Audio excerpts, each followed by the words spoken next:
चलिए जी, good morning आप सभी को। और आज हम स्टडी मेट का चैप्टर नंबर 5, जिसका हम ऑलरेडी पार्ट 1 रिकॉर्ड कर चुके हैं सर। स्ट्रेटेजिक मैनेजमेंट का चैप्टर 5 की जिसका नाम है बिजनेस लेवल स्ट्रेटजी। आज हम पढ़ेंगे बिजनेस लेवल स्ट्रेटेजी। सर कौन सी स्ट्रेटजी पढ़ाने वाले हैं, ध्यान से देखो बेटा। कॉस्ट स्ट्रेटजी क्या होती है, उसके बाद डिफरेंशिएशन स्ट्रेटजी कौन सी होती है, और तीसरा फोकस स्ट्रेटजी कौन सी होती है। इन तीनों को हम समझेंगे, तीनों को डिटेल में समझेंगे। कॉस्ट स्ट्रेटजी क्या है, डिफरेंशिएशन स्ट्रेटजी क्या है, एंड फोकस स्ट्रेटजी क्या है। तो चलिए वन बाय वन स्टार्ट करते हैं। इन तीनों स्ट्रेटजी को बोला जाता है बिजनेस लेवल स्ट्रेटजी। और मजे की बात, सबसे ज्यादा इन स्ट्रेटजी को एक्सप्लेन किया और समझाया किसने? माइकल पोर्टर ने। मैं माइकल पोर्टर बोलूं या इसको मिशेल पोर्टर बोलूं, ये आप डिसाइड करो। इसको माइकल बोलूं या मिशेल पोर्टर बोलूं, कुछ भी बोलो। इस बंदे ने 3 तरीके की स्ट्रेटजी बताई है, एक कॉस्ट स्ट्रेटजी, एक डिफरेंशिएशन स्ट्रेटजी, एक focus strategy. One by one in सभी को समझते हैं। बड़े ध्यान से समझना बेटा। सबसे पहले समझते हैं कॉस्ट स्ट्रेटजी क्या है। कॉस्ट स्ट्रेटजी मैं कहता हूं इससे इससे बढ़िया और इससे विजेता का नाम दे दिया मैंने इसको। सबसे ज्यादा स्ट्रेटजी यही मार्केट में चलती है और यही जीतती भी है। सबसे ज्यादा पावर भी इसी स्ट्रेटजी के अंदर है। सर कॉस्ट स्ट्रेटजी क्या बोलती है? इसका एक ही लक्ष्य है, क्या? अपनी कॉस्ट को कम रखो, अपनी कॉस्ट को लोअर से लोअर कर दो, कम से कम कर दो, ताकि वही सफेदी वही झाग। आपका कॉम्पिटिटर बेच रहा है 10 रुपए में, वही सफेदी वही झाग आप बेच रहे हो 9 रुपए में। कोई भी बंदा 10 रुपए वाला प्रोडक्ट लेने नहीं जाएगा, सीधा आपके पास आएंगे। वो चाहे कितना भी कुछ कर ले, अल्टीमेटली आप ही जीतोगे। तो कॉस्ट स्ट्रेटजी का एक ही मतलब है, क्या? कॉस्ट कम करना है। सर कॉस्ट कम होगी कैसे? कॉस्ट कम कैसे होगी? इसके लिए कई सारे एलिमेंट्स होते हैं बेटा। कई सारे क्या होते हैं? एलिमेंट्स होते हैं। जैसे economy of scale. Economy of scale, आप किस लेवल पे प्रोडक्शन कर रहे हैं। जितने ज्यादा वॉल्यूम बनाओगे, यूनिट पर कॉस्ट गिरती चली जाएगी। आपका एक्सपीरियंस करो, आपको उस काम करने की नॉलेज कितनी है, जितनी ज्यादा नॉलेज होगी उतनी कॉस्ट गिरती चली जाएगी। इकोनॉमी ऑफ स्केल जितना बढ़ाओगे उतना कॉस्ट गिरता चला जाएगा। समझ रहे हो ना आप? जी सर। आपके पास खुद का पैसा है या बाहर का पैसा है? बाहर का पैसा होगा तो डेट के ऊपर इंटरेस्ट आपको देना पड़ेगा, खुद का पैसा होगा तो इंटरेस्ट नहीं देना पड़ेगा, अल्टीमेटली कॉस्ट आपकी गिर जाएगी। तो कई सारे एलिमेंट्स है जो कॉस्ट को इफेक्ट करते हैं। सर हम कोई भी स्ट्रेटजी लगाएं, चाहे हम डिफरेंशिएशन स्ट्रेटजी लगाएं, चाहे हम फोकस स्ट्रेटजी लगाएं, अल्टीमेटली मैं आपको बोल दूं कॉस्ट स्ट्रेटजी के बिना कोई भी स्ट्रेटजी कामयाब नहीं हो सकती। इसका मतलब हम कह सकते हैं कॉस्ट एक ऐसी स्ट्रेटजी है, कॉस्ट एक ऐसी स्ट्रेटजी है जिसको अकेले भी फॉलो किया जा सकता है।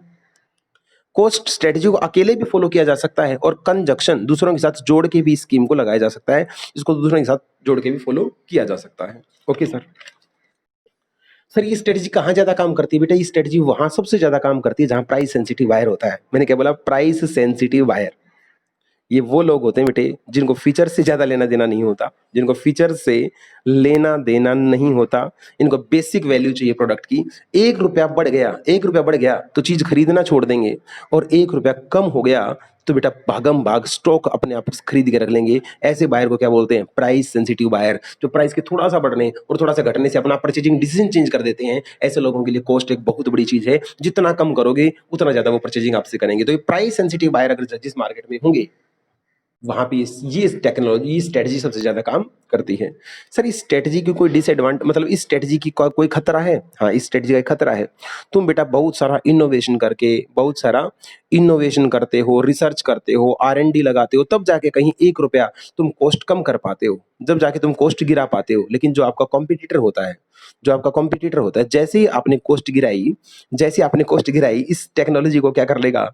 इमिटेट कर लेगा। सर इमिटेट का मतलब बेटा कॉपी कर लेगा। वो पता लगा लेगा तुमने क्या किया है जिससे तुम्हारी कॉस्ट कम होगी, और तुम्हारी सालों की मेहनत वो चुटकी में क्या कर लेगा? कॉपी कर लेगा। इसलिए आपको कॉस्ट कुछ इस तरीके से करना है, कॉस्ट रिडक्शन कुछ ऐसे करना है ताकि जल्दी से इसको कॉपी ना किया जा सके, तभी आप उस चीज का एडवांटेज बेनिफिट ले पाओगे। तो ये थी बेटा कॉस्ट स्ट्रेटजी। रिवाइज कराता हूं, सबसे ज्यादा पावरफुल स्ट्रेटजी है। इसके अंदर एक ही उद्देश्य है, कॉस्ट को लोअर से लोअर करना है। सेम फीचर सेम क्वालिटी कम कॉस्ट में दोगे तो कस्टमर भागा भागा आपके पास आएगा। सर कॉस्ट कम कैसे होती है? इकोनॉमी ऑफ स्केल पे डिपेंड करती है, आपके एक्सपीरियंस पे डिपेंड करती है, आपका पैसा कहां से आपने ले रखा है, आपकी मशीन कौन सी टेक्नोलॉजी की। तो नंबर ऑफ एलिमेंट्स है जहां पे आपकी कॉस्ट डिपेंड करती है। सर कॉस्ट स्ट्रेटजी ऐसी है जिसको यूनिकली अकेले भी फॉलो किया जा सकता है, कंजक्शन में भी फॉलो किया जा सकता है। ये स्ट्रेटजी वहां ज्यादा कामयाब है सर जहां प्राइस सेंसिटिव बायर होता है। प्राइस सेंसिटिव बायर कौन होता है? मैंने आपको समझाया।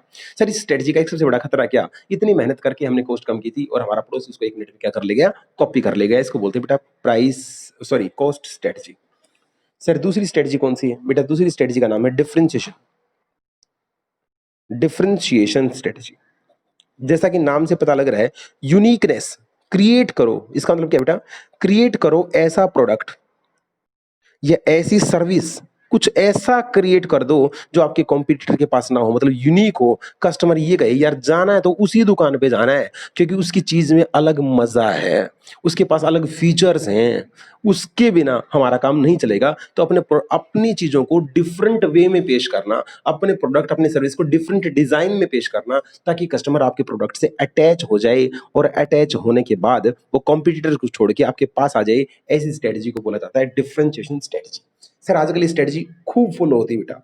लोग अपने प्रोडक्ट के डिजाइन में खूब इंप्रूवमेंट करते हैं, अगर आप गाड़ियों के बारे में थोड़ा सा इंटरेस्टेड हैं तो आपने देखा होगा रिसेंट में क्रेटा 2 साल पहले कुछ और थी, फिर उसके बाद क्रेटा का एक और मॉडल आया जिसको फेसलिफ्ट मॉडल बोला गया।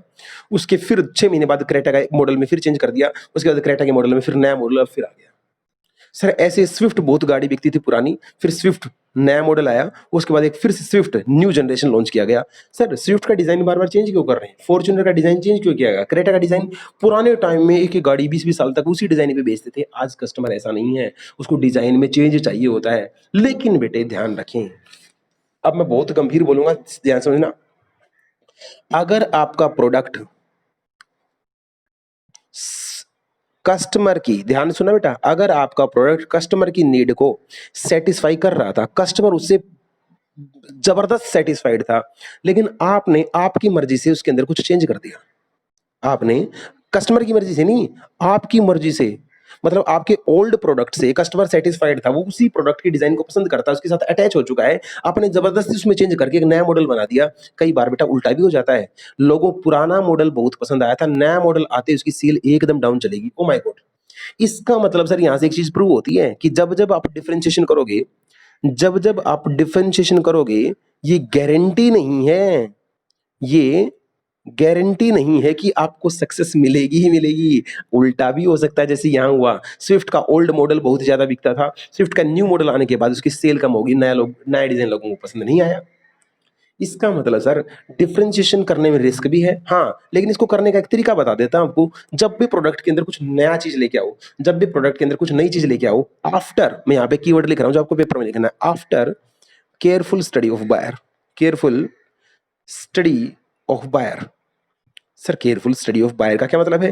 बायर को पहले अच्छी तरीके से एनालाइज कर लो, बायर चाहता क्या है, उससे फीडबैक ले लो, तो इस डिजाइन में क्या चेंज चाहता है, तो इस गाड़ी के अंदर क्या बुराई लगती है, तो इस प्रोडक्ट के अंदर क्या दिक्कत लगती है, तो जबरदस्त तरीके से स्टडी कर लो बायर चाहता क्या है, उसके बाद ही चेंज किया करो, अदरवाइज चेंज मत किया करो। एक पॉइंट डिफरेंशिएशन का। दूसरा पॉइंट, यूनिक फीचर दो, कोई दिक्कत नहीं, यूनिक फीचर दो, देने भी चाहिए, लेकिन यूनिक फीचर के साथ आपको प्राइस, देखो जब बंदा नए फीचर देता है तो प्राइस बढ़ा देता है। हमेशा क्या होता है बेटा, फीचर्स बढ़ाएंगे, फीचर्स नहीं देंगे तो क्या करेंगे, प्राइस भी बढ़ा देंगे। लेकिन आपका ये जितना आपने प्राइस बढ़ाया है, मतलब हायर प्राइस आपके फीचर को जस्टिफाई करता हो। मैं बहुत बड़ी बात बोल रहा हूं, ध्यान सुनो, ये हायर प्राइस आपके फीचर को जस्टिफाई करता हो। मतलब किसी फोन के अंदर नया नया फीचर आया, वो फोन पहले मिलता था 10,000 रुपए का, हमने उसके अंदर एक फीचर ऐड कर दिया और उसकी कॉस्ट कर दी 14,000 रुपए।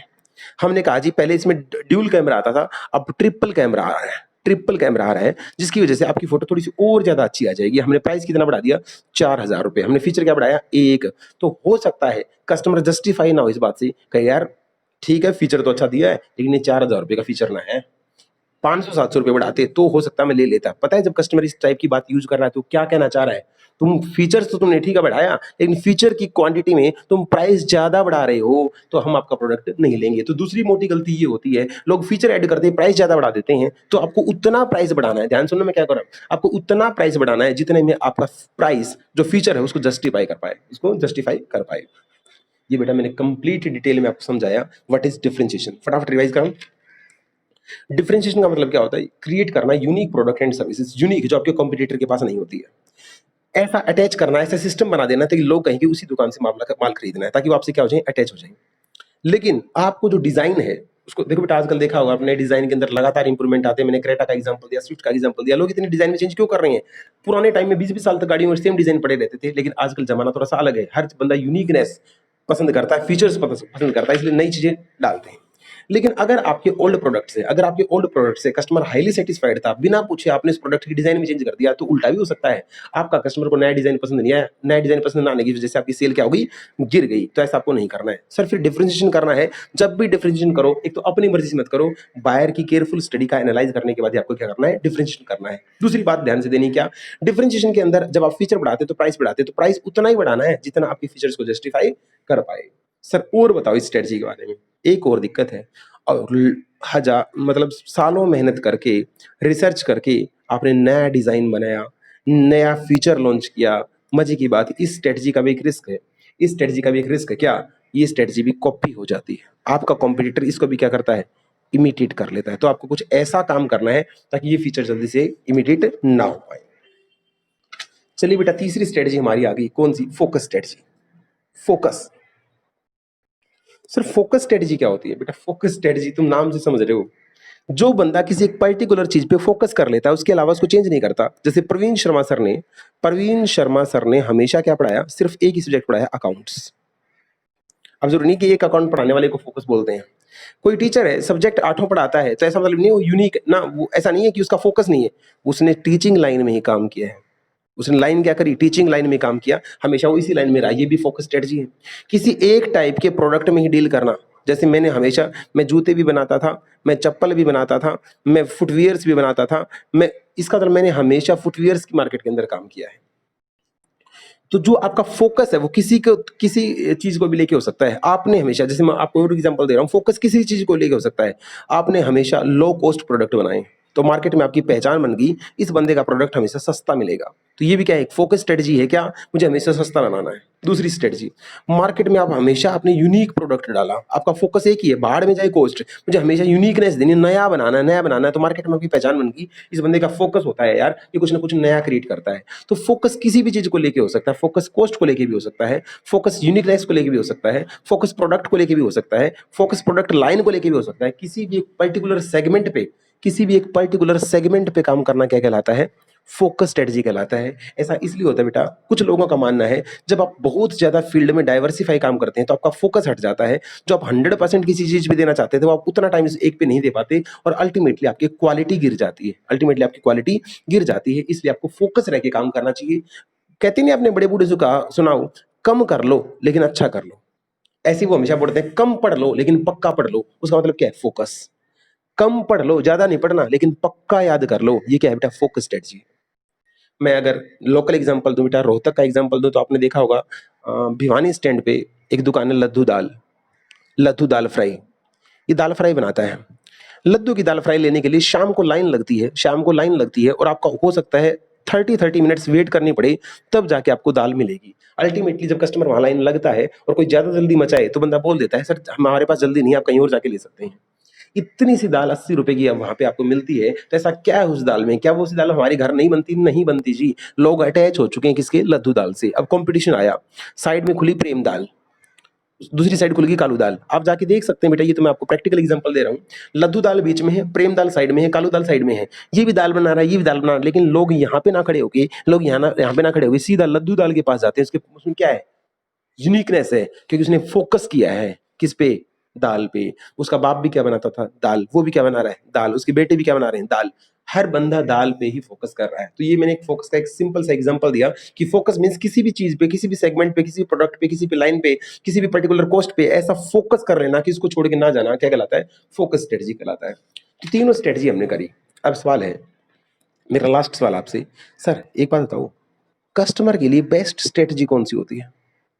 कस्टमर की नजर से बेस्ट स्ट्रेटजी एक बार बता दो आप, बेस्ट स्ट्रेटजी कौन सी? मैंने कहा जो दो कंडीशन पूरी कर दे। फर्स्ट, प्राइस को गिरा दे, और क्वालिटी को बढ़ा दे। जिस बंदे ने कस्टमर के लिए दो काम कर दिए, मतलब यार क्वालिटी भी, अरे क्वालिटी गिरा के प्राइस कम करना तो दुनिया करती है, तुम उल्टा काम कर दो, क्वालिटी बढ़ा दो, फीचर तो ज्यादा दे दो और प्राइस कम कर दो। अगर ये दो काम आप कर पाए कस्टमर के लिए, तो कस्टमर के लिए सबसे वैल्यूएबल स्ट्रेटजी कौन सी होती है? बेस्ट स्ट्रेटजी वो होती है जो उसके पैसे पूरे करवा दे, जो उसके पैसे की वैल्यू, जो फाउंडेशन बेनिफिट है उसको मिल जाए, उसको बोलते हैं बेस्ट कॉस्ट प्रोवाइडर स्ट्रेटजी। चलिए बेटा, नेक्स्ट वीडियो में इस पूरे चैप्टर को बुक से मैच करा के दिखा देता हूँ। बुक से नेक्स्ट वीडियो में पूरा मैच करवाऊंगा स्टडीमेट से कि जो मैंने सिखाया है पोर्टर का, कोस्ट का, डिफरेंशिएशन का, उसको एग्जैक्टली कैसे मैच करना और कैसे उसको समझना है। मिलते हैं नेक्स्ट वीडियो में। जय हिंद, जय भारत।